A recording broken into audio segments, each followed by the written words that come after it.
Hi అందరికీ నమస్తే అండి. Welcome back to my channel.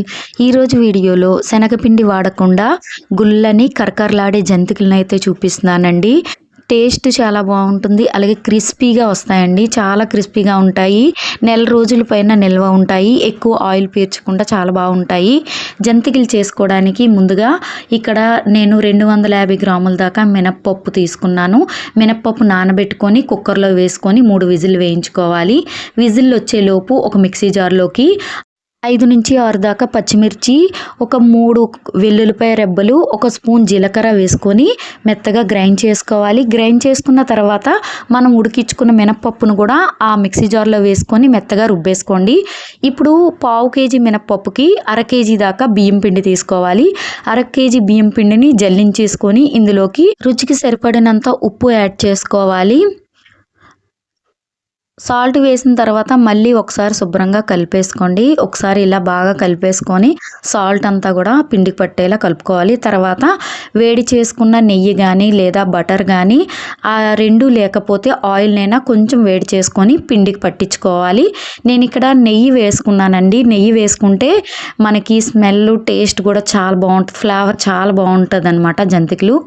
నెయ్యి వేసిన తర్వాత పిండికి బాగా పట్టించేసుకొని తర్వాత మనం మిక్సీ పట్టించుకున్న రుబ్బు ఉంది కదా, మినప్పప్పు పచ్చిమిర్చి పేస్ట్ని ఇందులో వేసుకొని అంతా బాగా మిక్స్ చేసుకొని పిండి ముద్ద కలుపుకోవాలి. చపాతీ పిండి ఎలా అయితే కలుపుకుంటామో అలా కలుపుకోవాలన్నమాట. వాటర్ వేయకుండా ఆ రుబ్బుతోనే మొత్తం పిండి అంతా కలిపేసుకోవాలి. మనం ఇంకా వాటర్ వేయకుండా ఆ రుబ్బుతోనే ఈ పిండి అంతా కలిపేసుకోవాలి. పావు కేజీ మినప్పప్పుకి అర కేజీ బియ్యం పిండి అన్నమాట. కలిపేసుకున్న తర్వాత ఇలా బటర్ పేపర్ మీద కానీ లేదా తడి క్లాత్ మీద కానీ జంతికలు ఒత్తేసుకోవాలి.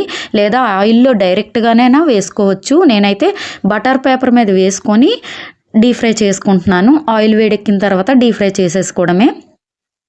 అంతే అండి, చాలా ఈజీగా చేసుకోవచ్చు.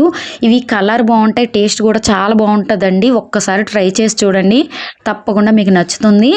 మీకు ఈ వీడియో నచ్చితే తప్పకుండా లైక్ చేసి ఛానల్ని సబ్స్క్రైబ్ చేసుకోండి. ఈ వీడియోపై మీ అభిప్రాయాలని కామెంట్ బాక్స్లో నాతో షేర్ చేసుకోండి. జంతికలు ఒక సైడు వేగిన తర్వాత టర్న్ చేసుకొని బ్యాక్ సైడ్ కూడా వేయించుకోవాలి. నేను ఇక్కడ తక్కువ ఆయిల్తోనే వేయించుకున్నాను. చాలా బాగా వచ్చాయండి జంతికలు. ఆయిల్ కూడా అస్సలు పీల్చలేదు. డీప్ ఫ్రై చాలా బాగా వచ్చాయన్నమాట. ఎక్కువ జంతికలు క్వాంటిటీ కూడా వచ్చాయి. టేస్ట్ అయితే సూపర్గా ఉంది. మీకు ఈ వీడియో నచ్చితే లైక్ చేయండి, ఛానల్ని సబ్స్క్రైబ్ చేసుకోండి. క్రిస్పీగా జంతికలు అయితే చాలా బాగున్నాయండి. శనగపిండి జంతికల కన్నా ఈ మినప్పిండి జంతికలు టేస్ట్ చాలా బాగుంటాయండి. తప్పకుండా ఒకసారి ట్రై చేసి చూడండి.